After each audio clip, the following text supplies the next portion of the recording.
앞에 나올 수 없을 때 주님 날 먼저 안으시네.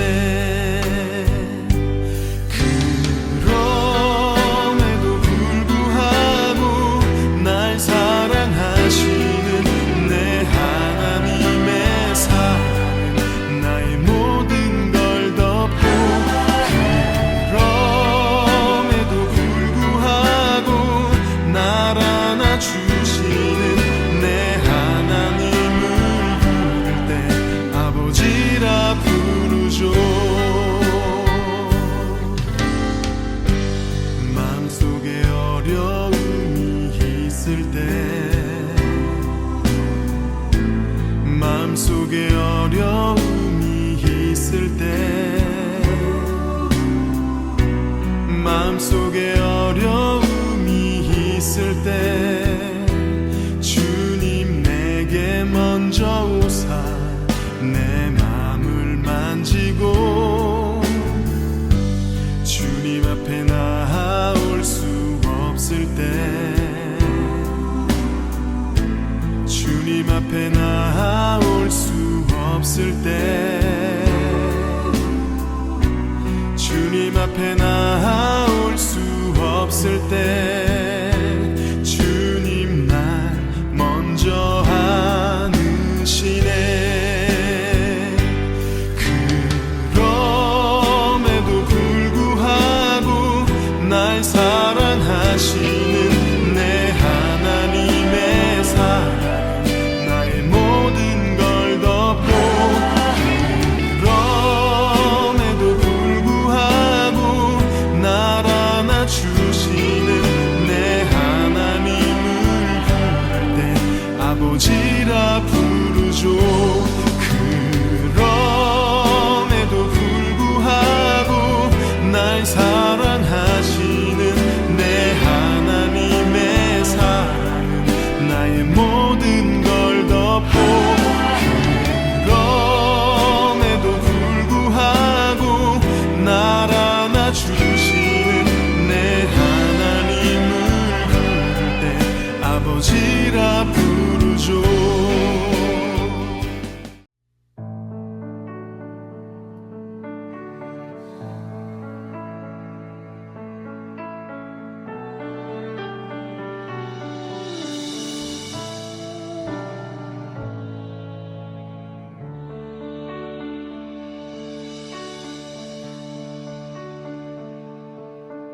주 선한 능력으로 안으시네.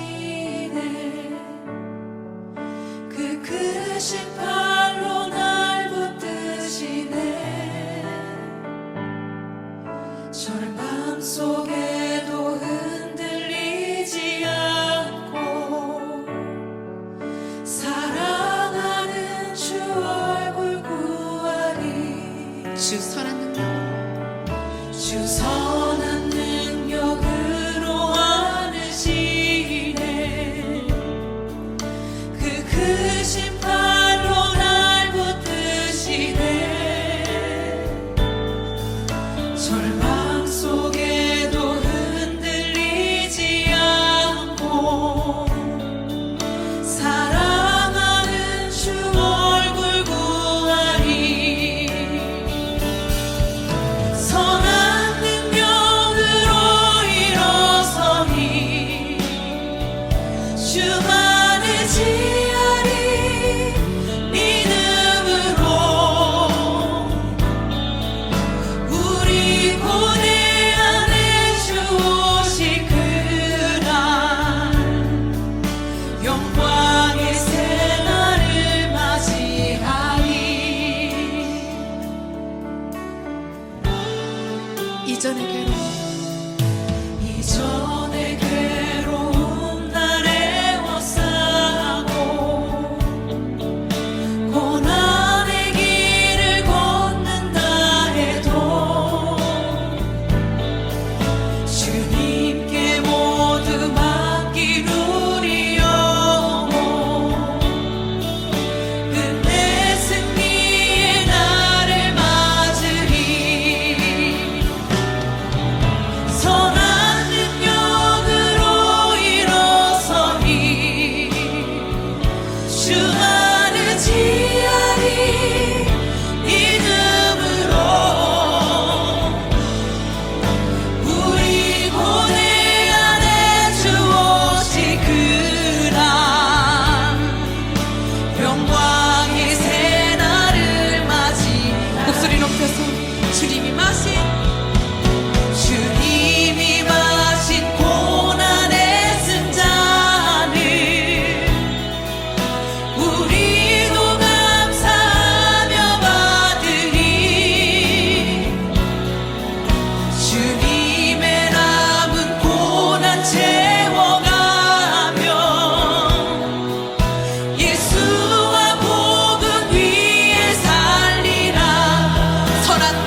제3장.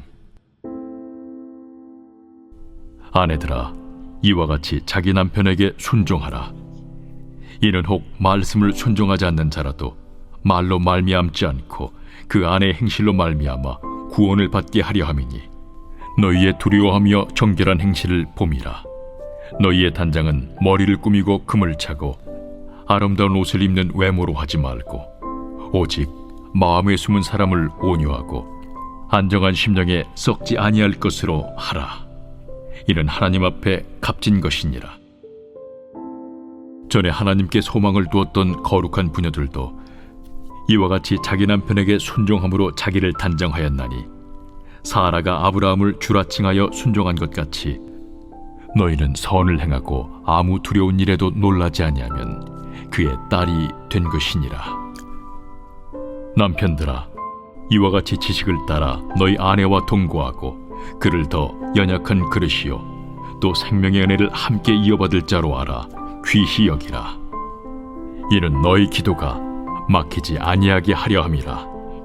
마지막으로 말하노니, 너희가 다 마음을 같이하여 동정하며 형제를 사랑하며 불쌍히 여기며 겸손하며 악을 악으로 욕을 욕으로 갚지 말고 도리어 복을 빌라. 이를 위하여 너희가 부르심을 받았으니 이는 복을 이어받게 하려 하심이라. 그러므로 생명을 사랑하고 좋은 날 보기를 원하는 자는 혀를 금하여 악한 말을 그치며 그 입술로 거짓을 말하지 말고 악에서 떠나 선을 행하고 화평을 구하며 그것을 따르라. 주의 눈은 의인을 향하시고 그의 귀는 의인의 간구에 기울이시되 주의 얼굴은 악행하는 자들을 대하시느니라 하였느니라. 6월 5일 6.19 온전함 기도에 오신 여러분을 환영합니다. 오늘 함께 묵상하는 베드로전서의 수신자는 로마에 살고 있는 모든 그리스도인들입니다. 베드로전서 2장에서 보았듯이 그리스도인들은 나그네, 거류민과 같았습니다. 로마에 거주하면서도 그리스도인이라는 이유로 핍박도 받았습니다. 베드로는 환난 중에 있는 모든 그리스도인들에게 이 서신을 통해 격려하고 있습니다. 베드로전서는 지금까지 크리스천의 선한 행실로 로마 통치 질서에 대해 순복하도록 명령하고 있습니다. 그리스도인들은 세상에서도 모범적으로 행동해야 함을 말합니다. 베드로전서 2장 13절부터는 인간의 모든 제도에 순종하라는 권면으로 인간 권위의 새 영역을 말합니다. 먼저 2장 13절부터 17절까지는 시민과 정부의 관계, 2장 18절부터 20절까지는 종과 주인의 관계, 그리고 오늘 본문인 3장 1절부터 7절은 아내와 남편과의 관계를 말합니다. 베드로 사도는 그리스도인의 정체성이 무엇인지 상기시키며 하나님께 받은 은혜를 말합니다. 그리고 그 은혜를 받은 자로서 그 은혜에 합당한 삶을 살도록 권면합니다. 그러므로 베드로전서는 로마의 그리스도인들 뿐만 아니라 우리들에게도 근본적인 가르침을 주고 있습니다. 그리스도인이라는 정체성과 그에 합당한 삶을 권면하는 본질적인 가르침인 것입니다. 본문 1절입니다. 이와 같이라는 말로 시작하는데 2장에서 종이 주인을 섬기는 내용과 같은 문맥 안에 있음을 알 수 있습니다. 이와 같이는 동일한 방식으로라는 의미로 번역됩니다.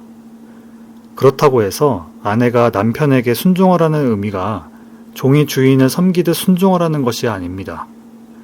이와 같이에 사용된 원어 호모이오스는 종이 주인을 섬기는 이유의 근원이 같아야 한다는 것입니다.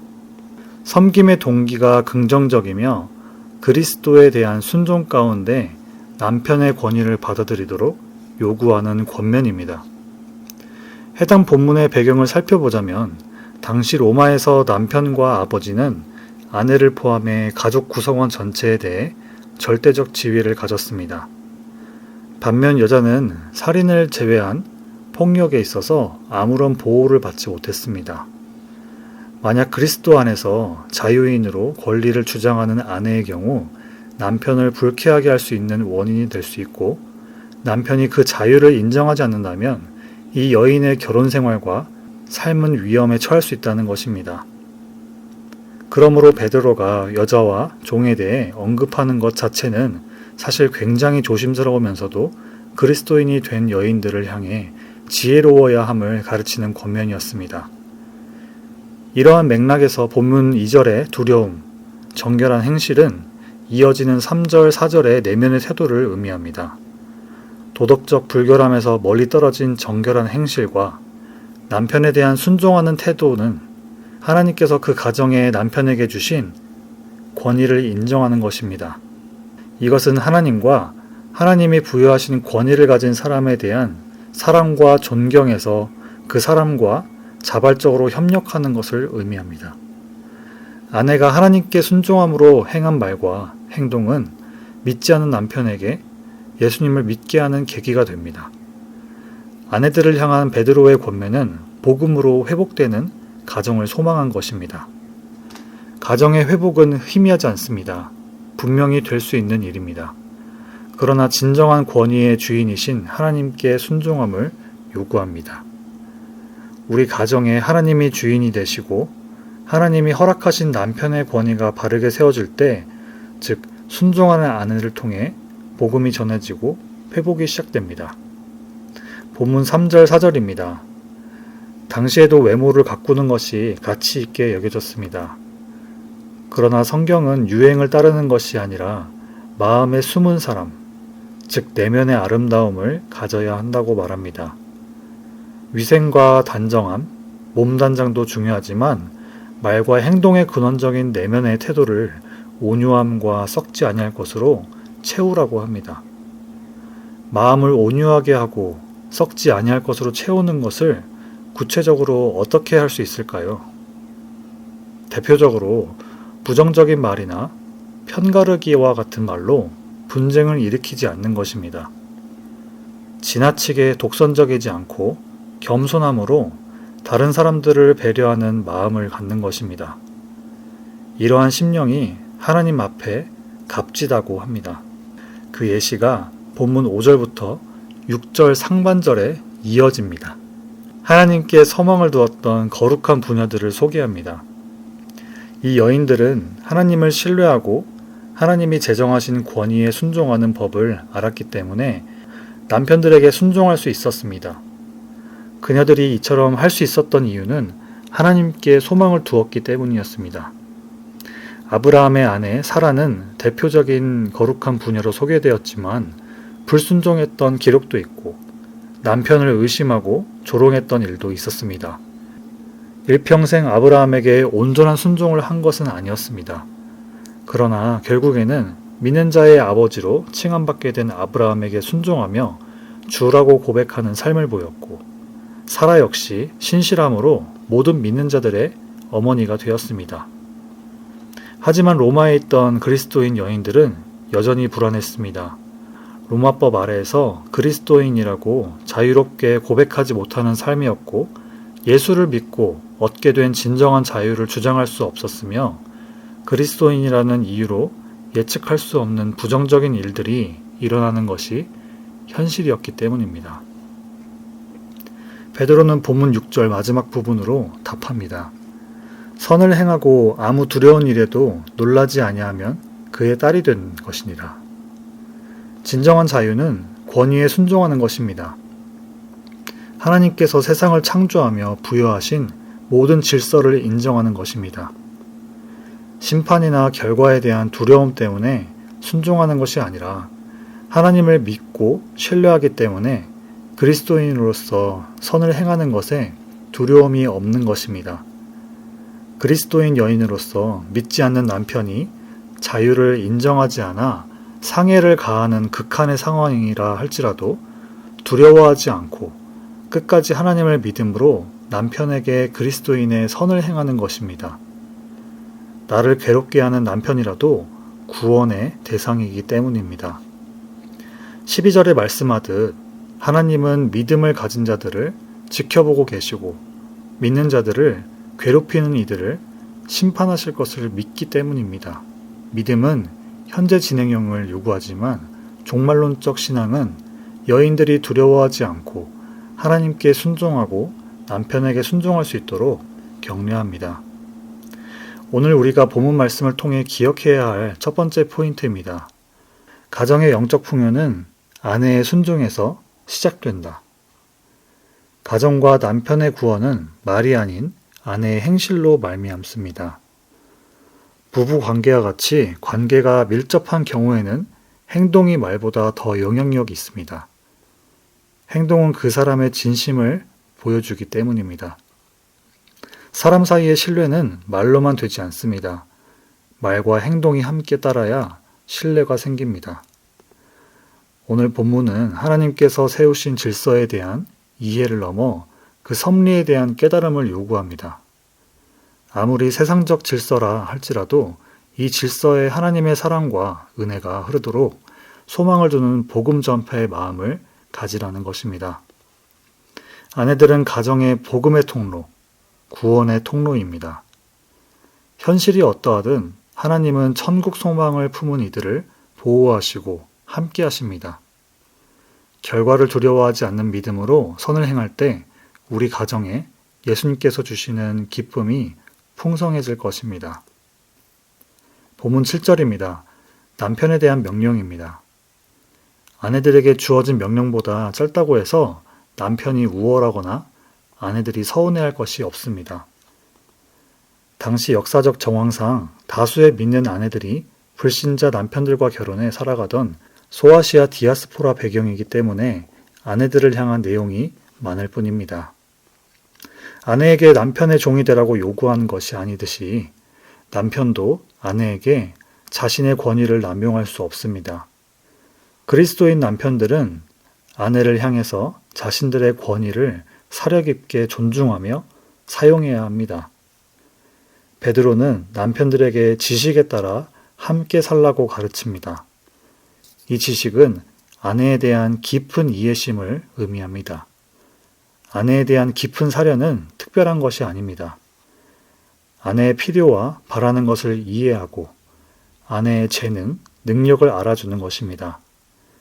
아내에 대한 지식을 가지고 행동하는 남편은 자신 삶뿐만 아니라 아내의 삶을 크게 풍요롭게 할 것입니다. 또한 아내를 더 약한 그릇으로 여겨 아내를 귀하게 여기라고 합니다. 생명의 은혜를 함께 이어받을 자이기 때문입니다. 여기서 연약하다라는 것은 헬라어로 아스세네스테로라는 말로써 육체적으로 연약함을 말하며 여자들에 대한 존경의 사례를 만들기 위해 이 용어를 사용했습니다. 남편들의 권위가 결코 힘의 남용을 변호하지 않으며 아내는 더 약한 반면 동시에 파트너로서 함께 나란히 서 있는 관계를 나타냅니다. 가부장적인 사회 구조에도 불구하고 그리스도 안에서 아내들에게도 남편들과 동등한 지위를 부여하는 것입니다. 아내를 귀하게 여기지 않는 남편, 즉 아내를 존중하지 않는 남편의 기도는 막히게 되고 힘을 잃게 될 것입니다. 오늘 본문을 통해 기억해야 할 두 번째 포인트입니다. 가정의 영적 풍요는 아내를 귀하게 여기는 남편이 이룬다. 저는 사실 이 두 번째 포인트의 다른 말은 밥상의 풍요는 아내를 귀하게 여기는 남편이 누린다 라고 생각합니다. 밥상의 풍요 중요하죠. 아내를 대하는 남편의 말과 행동은 많은 것을 변화시킵니다. 이것은 말 그대로 먹는 밥상이기도 하지만 영적 밥상의 풍요로움을 의미합니다. 하나님께서 가정의 영적 권위를 남편에게 주시긴 했지만 영적인 특권과 하나님과의 영원한 관계에 있어서는 남편이나 아내나 동일한 입장입니다. 예수님을 믿는 모든 남자와 여자는 영원한 생명의 은혜를 함께 이어받을 하늘의 상속자입니다. 권위를 사용해 아내를 하대하는 남편은 결코 하나님과 관계가 좋다고 할 수 없습니다. 형통한 기도 생활, 즉 하나님과의 좋은 관계는 아내를 존중하는 남편이 누릴 수 있는 축복이기 때문입니다. 아내를 존중하는 남편은 아내를 보호하고 존경하며 도와줍니다. 이런 남편은 아내와 함께 머물며 아내의 의견을 존중하며 조언에 귀를 기울이는 태도를 갖습니다. 또 아내를 존중하는 남편은 아내의 필요를 생각할 뿐 아니라 사적인 자리에서나 공적인 자리에서나 사랑과 예의를 가지고 아내를 대합니다. 이런 남편의 모습은 많은 이들에게 영적으로 귀감을 얻게 합니다. 그리스도인으로서의 바른 삶의 태도로 하나님께는 영광이 되고 가정에는 식탁에도 영적으로도 형통함과 축복의 통로가 됩니다. 본문 8절 그리고 9절입니다.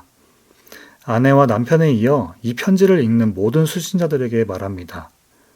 너희가 다 마음을 같이 하여 동정하는 마음, 형제를 사랑, 불쌍히 여기는 마음, 겸손한 태도, 원수를 축복하라고 말합니다. 우리가 복을 이어받게 하도록 부르심을 받았기 때문입니다. 우리의 선한 행실이 항상 좋은 피드백으로 돌아오지 않을 수도 있습니다. 그리스도인들의 선한 삶의 행실에도 불구하고 욕을 먹고 비방을 받을 때도 있습니다.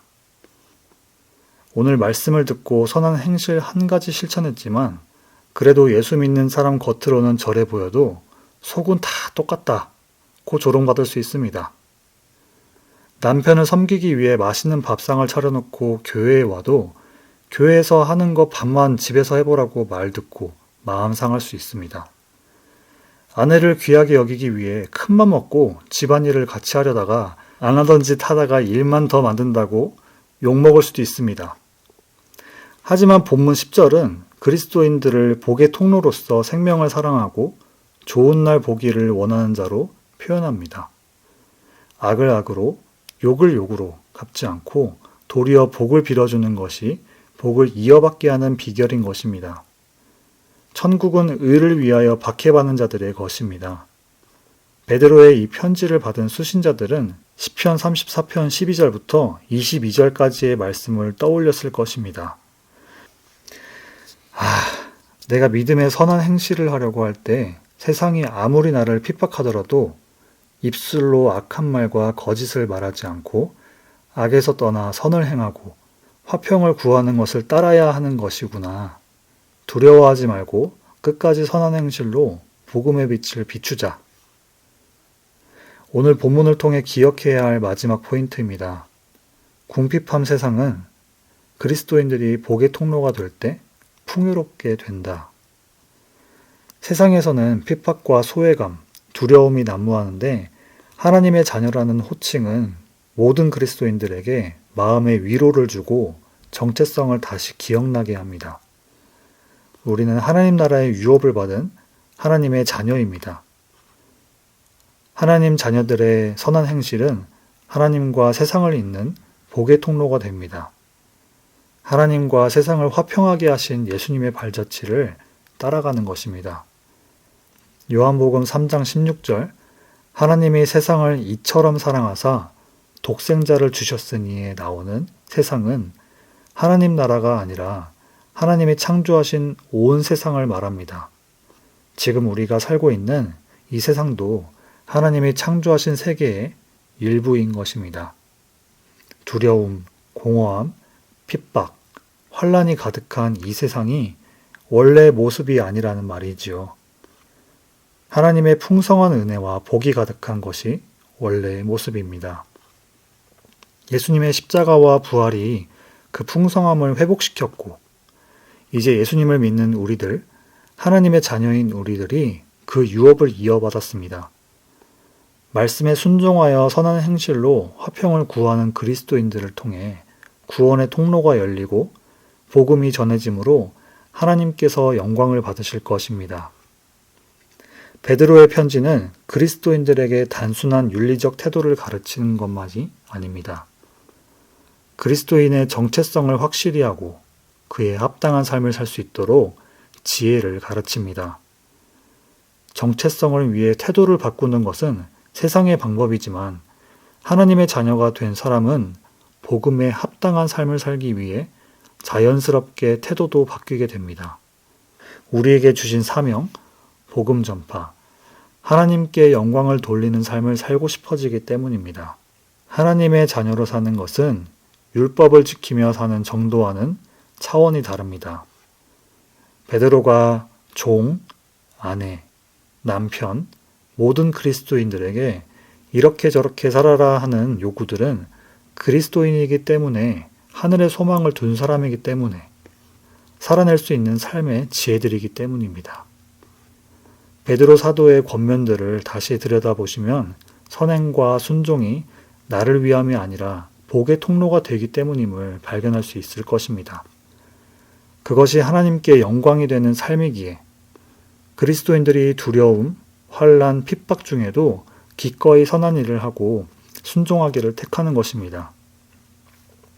나의 주장, 경험, 생각으로 권리를 주장하고 복수할 수 있는 상황에서도 값없이 받은 은혜를 기억한다면 성경의 가르침을 따라 화평하게 하는 자로 살기를 다시 한번 결단하고 또 하루를 순종으로 살아낼 수 있을 것입니다.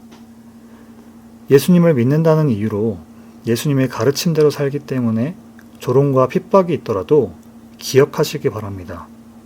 남편에게 순종하는 것이 진정한 머리 대신 주님께 순종하는 것이다. 아내를 귀하게 대하는 것이 하나님과 형통하는 길이다. 세상에 어떤 부당한 일이 닥쳐도 예수님이 나를 위해 하신 대로 행하는 것이 나의 부르심이다. 주님의 눈이 하나님 자녀에게 향하시고 주님의 귀가 간구하는 우리의 기도 소리를 향해 계신다. 오늘 하루도 하나님을 경외하는 마음으로 온유한 마음과 선한 행실을 행하는 삶을 살아내시기를, 그렇게 살 수 있도록 함께 하시는 하나님과 동행하며 성도님들의 삶의 모든 지경이 복음으로 풍성해짐을 경험하는 하루 되시기를 축복합니다. 들은 말씀 붙들고 같이 기도하시겠습니다.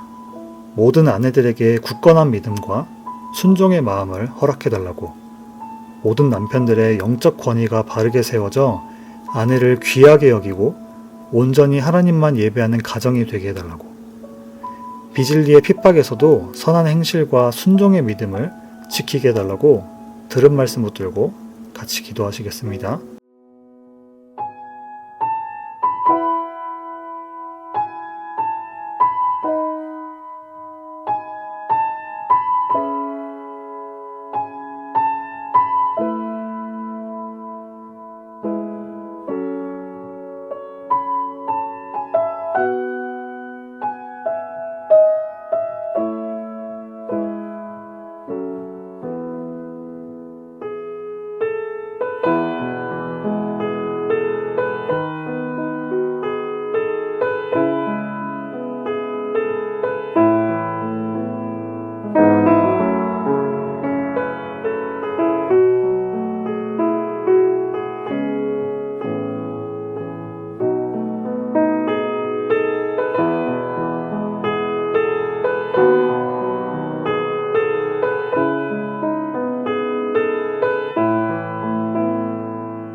두 번째로 교회를 위해서 같이 기도하시겠습니다.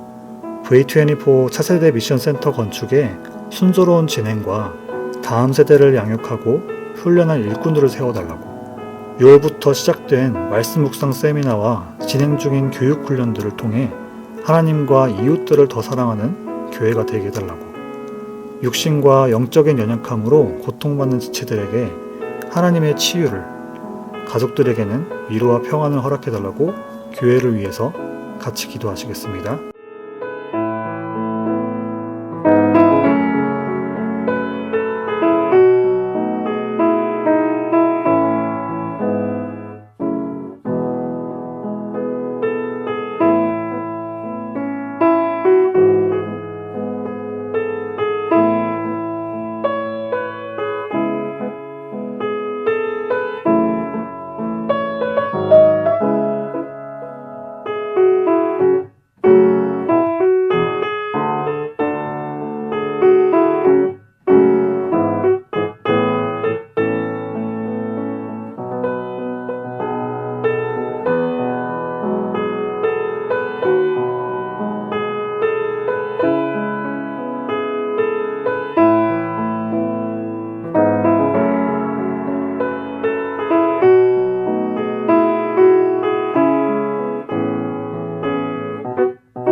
마지막으로 여름 선교 사역과 선교지 위에서 같이 기도하시겠습니다.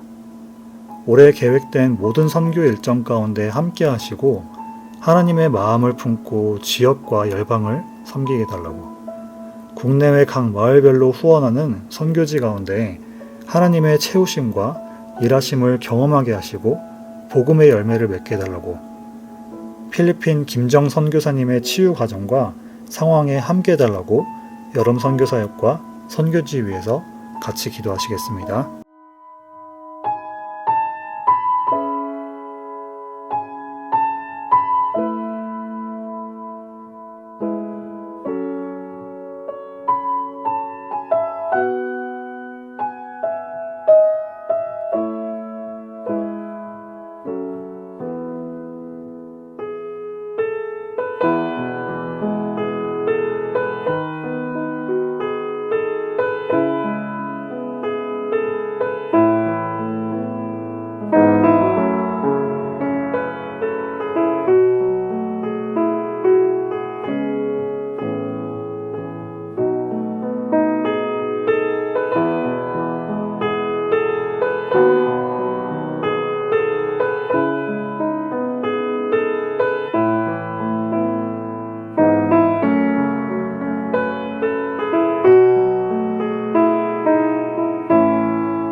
이제 함께 주기도문 하심으로 개인 기도하시고 6.19 온전한 예배를 마치도록 하겠습니다.